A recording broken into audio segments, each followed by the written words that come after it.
Olandria Carthen just made a move that has everyone talking. And honestly, it's about time someone said what she said. After months of dealing with racist attacks that would break most people, constant accusations about her relationship being fake, and people questioning everything from her personality to her success, she finally laid down the law in a way that left absolutely no room for interpretation. And the best part?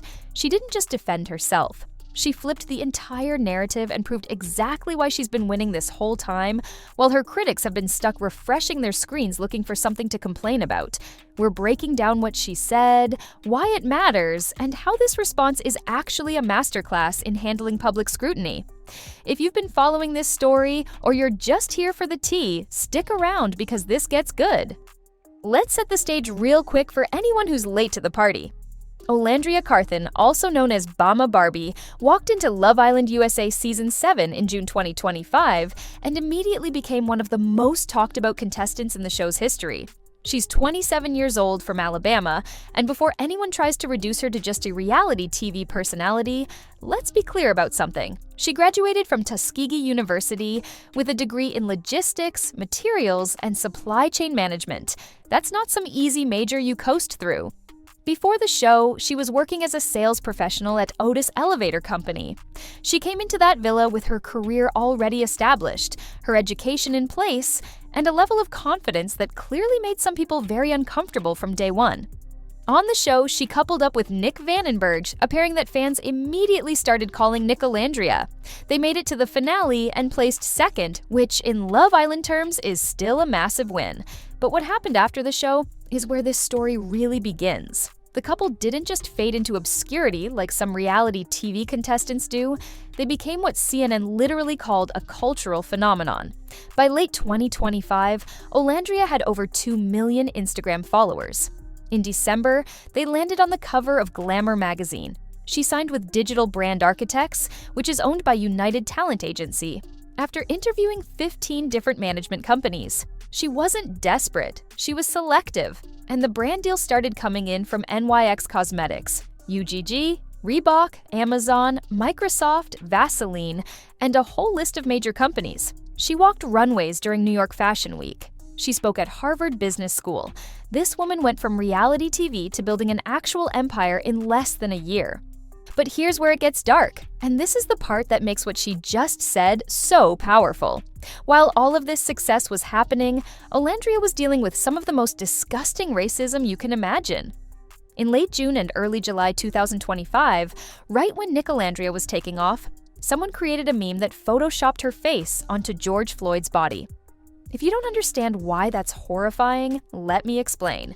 George Floyd's murder in 2020 was a traumatic moment that sparked global protests about police brutality and systemic racism. Someone took that moment and turned it into a joke targeting Olandria. She addressed this in a Variety interview in July, saying she was getting death threats. Her family was getting death threats. Her mother and relatives who had nothing to do with Love Island were being threatened because Olandria fell in love on a reality show. Then in October 2025, it got even worse. Huda Mustafa's boyfriend, Lewis Russell, was hosting a live stream when an anonymous caller got through and used the N-word directed at Olandria. And Huda and Lewis laughed before ending the call. They actually laughed. The clip went viral. Huda Beauty dropped Huda from a collaboration. Both Huda and Lewis issued apologies, but the damage was done. Olandria responded with a statement that showed exactly who she is. She wrote that she doesn't condone racism of any kind and that words like that carry generations of pain. She said she expected surface-level apologies and called for something actionable instead. She directed people to donate to the UNCF, the NAACP, and the Thurgood Marshall College Fund. And she made a personal donation herself. That's not just calling out racism. That's using your platform to create actual change. On top of the racist attacks, there was this whole other layer of criticism happening. During the season, Olandria and another black contestant, Chel Basante, were labeled as mean girls. People accused them of bullying, particularly during something called the Standing on Business Challenge. Olandria called this out directly. She said viewers were quick to make them angry black women, but didn't notice how poised she was for most of the season. This is a pattern we see all the time. White contestants on reality TV can be assertive, competitive, confrontational, and it's seen as good television or strategy. When Black women do the exact same thing, they're aggressive, mean, or bullies. It's an impossible standard, and Olandria knew it. She explained that she kept her guard up on camera because she knew any emotion she showed would be weaponized.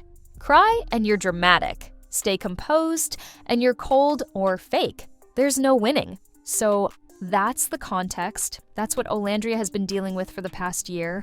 Racist memes, death threats, being called slurs on live streams, constant accusations of being fake or mean, and people questioning whether her relationship is even real. Most people would crack under that pressure. Most people would delete their social media, issue a generic apology for something they didn't even do, and disappear from public life. But that's not what Olandria did, and what she just said is proof that she's done playing defense. In recent statements and interviews, Olandria finally addressed all of this head-on, and she didn't hold back. She talked about how exhausting it's been to constantly defend herself while also trying to build a career and maintain a relationship. She said that eventually it became mentally draining because people started to nitpick everything. She explained that when they were on the show, they didn't have their phones, so they couldn't see the hate. But once they got out and had to live with it every day, hearing about it constantly, she realized they needed to set boundaries. And that's exactly what she's been doing. She and Nick have become more selective about what they share on social media. They're protecting their relationship from the same people who tried to tear them down from the start. But here's the part that really matters. The part that makes this response so powerful. Instead of just defending herself, Olandria shifted the conversation entirely. She pointed out that while all of this hate was happening, while people were spending their time creating racist memes and calling her names, she was securing brand deals with major companies. She was walking runways at New York Fashion Week. She was speaking at Harvard. She was being honored at the Ebony Power 100 Gala and the Glamour Women of the Year Awards. She was named to Cosmopolitan's Z-Stars class of 2025 and Adage's top 5 breakout creators of the year. She took all of that negative energy people were throwing at her and turned it into fuel to build something real and lasting. And she didn't stop there. She addressed the fake relationship accusations directly by pointing out that she and Nick are still together as of December 2025. Despite all the speculation, all the theories about producer manipulation, all the people saying it wouldn't last, they're still going strong. Nick even said in a viral video call with Kim Kardashian's daughter Northwest that they're Nicolandria for life. Olandria talked about what their relationship means to her, especially in the context of everything else she's faced. She said the support she gets from Nick is unreal, and it allows her to be the soft woman she's always wanted to be. Think about what that means. She spends so much energy being strong, defending herself, standing up to racism, setting boundaries. With Nick, she gets to just be herself. She gets to be soft. That's not weakness. That's knowing when to let your guard down with someone who has your back. What makes this response even more effective is that Olandria didn't just defend herself emotionally, she backed it up with facts and receipts. When people said she was just a reality TV contestant chasing fame, she pointed to her degree from Tuskegee University and her career before the show. When people questioned her authenticity, she pointed to the fact that she interviewed 15 management companies before signing with one, showing she's strategic and intentional. When people said she was playing victim, she pointed to actual evidence of the racism she faced, including statements from brands like Huda Beauty that dropped people for their involvement. And when people said her success wouldn't last, she pointed to the cover of Glamour, the speaking engagement at Harvard, and the long list of major brands she's partnered with. She didn't just tell people they were wrong, she showed them. There's something else happening here that's worth paying attention to. Olandria is using her platform beyond just defending herself or building her brand. She spoke at Texas A&M University about the importance of higher education.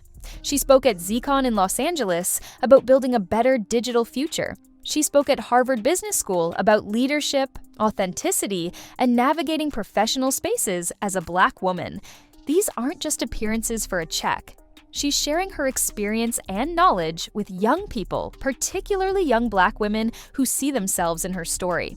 She's showing them that you can be beautiful, successful, and powerful while also being educated, strategic, and thoughtful. You don't have to choose between being taken seriously and being glamorous. You can demand respect and still be feminine and romantic. Let's talk about why this matters beyond just Olandria's personal story. Her experience exposes the impossible standards Black women face in public spaces. She was called mean for being confident. She was called fake for not crying on camera. She was subjected to death threats for falling in love with someone who happens to be white. No matter what she did, someone had a problem with it. And this isn't unique to Olandria. This is a pattern that Black women, especially Black women on reality TV, face constantly. The angry Black woman stereotype gets weaponized against them no matter how they act. If they're assertive, they're aggressive. If they're emotional, they're dramatic. If they're composed, they're cold. It's designed to be unwinnable, and the only way to combat it is to do exactly what Olandria did. Call it out directly, refuse to play by those rules, and succeed so loudly that the critics have no choice but to acknowledge it. The way Olandria handled the racist incidents is particularly instructive. When Huda and Lewis laughed at the use of the N-word on that live stream, a lot of people would have just accepted their apologies and moved on because it's easier. But Olandria didn't do that. She said she expected surface-level apologies that fade in a few days, and she called for something actionable instead. She directed people to organizations doing real work in the Black community. She made it clear that words and apologies aren't enough. There needs to be action and accountability. That's a level of maturity and strategic thinking that goes way beyond what most 27-year-olds would do in that situation, especially while dealing with the emotional weight of it all. And let's be real about something. The people who spent months criticizing Olandria, creating racist memes, questioning her relationship, calling her mean, they're still watching. They're still commenting. They're still refreshing her Instagram to see what she posts next. Meanwhile, Olandria is on magazine covers, walking runways, speaking at prestigious universities, and building generational wealth through strategic partnerships. The best response to hate isn't always a clap back. Sometimes it's just living well and succeeding in ways that your critics can't ignore. That's exactly what she's doing. And there's also something to be said about the way Olandria and Nick have handled their relationship through all of this. They could have gone the route of oversharing everything to prove the relationship is real, posting constantly, doing every couples challenge and trend. But they didn't do that. They set boundaries. They became selective about what they share. They protected their relationship from public scrutiny. That shows a level of emotional intelligence that, frankly, a lot of influencers don't have. They recognized that feeding into the speculation and constantly trying to prove themselves would only make things worse. So they chose to live their lives, share what they're comfortable with, and let their continued togetherness speak for itself. What Olandria said in shutting down her haters once and for all wasn't just one statement or one interview. It's been a consistent pattern of responses over months that all build to the same message. I'm not going to let your hate define me. I'm not going to let your racism break me. I'm not going to shrink myself to make you comfortable. I'm going to succeed, speak my truth, protect my peace, and use my platform to create change. And I'm going to do it all while looking amazing and building an empire. That's the message, and it's resonating because it's backed up by action, not just words. So where does this leave us? As of December 2025, Olandria is thriving. She's got major brand partnerships, a successful modeling career, speaking engagements at top universities, and recognition from major publications and organizations. Nicolandria is still together and going strong. Her family is safe, and the people who tried to tear her down are left with nothing but their bitterness. The racist memes, the death threats, the N-word incident, the mean girl accusations, all of it was designed to break her. Instead, she's stronger, more successful, and more influential than ever. She proved that success really is the best response to hate, but only when you pair it with speaking truth to power and refusing to back down. If you've learned something from Olandria's story, or if you think more people need to hear about how she handled all of this, hit that like button right now. And subscribe, because we're going to keep covering stories about people who stand up for what's right and refuse to let anyone dim their light. Drop a comment and let me know what you think about how Olandria shut down her critics. Did she handle it the right way? What would you have done differently? Let's talk about it because these conversations matter. Thanks for watching, and I'll see you in the next one.